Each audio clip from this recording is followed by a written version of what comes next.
माय YouTube family. बोला, स्वागत आहे सर्वांचं.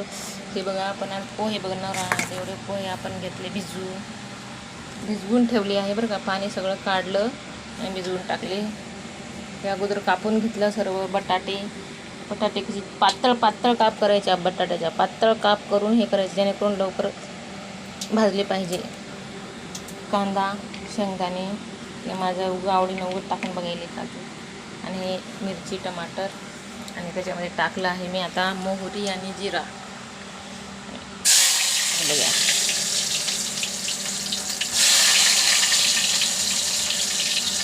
तसा धुवा उडाला अशा रूममध्ये. तेलाचा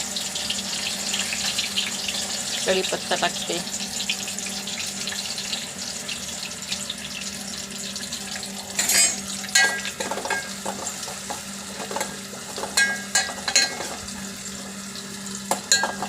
तर जास्त भूक लागली ना, मग काय करते माणूस. आज स्वयंपाक नाही बनवला, बसले होते थोडं हेच करत, अभ्यास करतच बसली. पण आता एवढं भूक लागली की बस खूपच. म्हणजे आता पोट भरण्यासारखं काहीतरी करायला पाहिजे राव.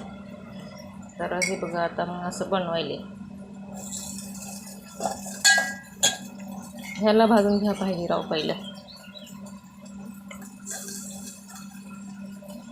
2 माणसाचे पोहे बनवत आहे.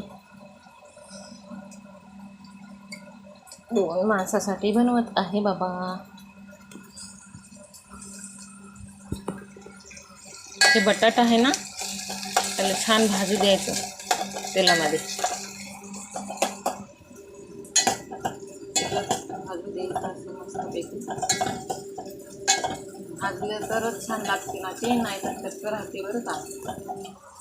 चांगलं भाजलं तरच ते छान लागेल, नाहीतर मग कच्चं लागेल. घाई नाही करायचं, चांगलं बटाटा भाजून घ्यायचं तेलामध्ये पूर्णपैकी असं मस्तपैकी.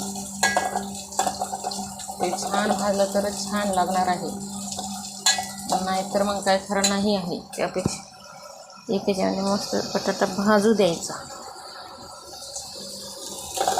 बटाटा भाजल्यानंतर टमाटर टाकायचं, नंतर लवकर भाजायचं. हे बाकीचे पदार्थ टाकायचे. अगोदर टाकलं तर काय होईल, ते बटाटा भाजणारच नाही, हे बाकीचे टाकलेले जातील जळून. त्यामुळं अगोदर बटाट्याला भाजू द्या. असं मिरची टाकली तर काय नाही, थोडंसं त्याच्यासोबत नंतर कांदा टाकले की बटाटा घ्यायचं टाकून. आणि बटाट्याचे काप ना पातळ कापायचं, त्याला जाड नाही ठेवायचं. जाड लवकर भाजत नाही ना, त्यामुळं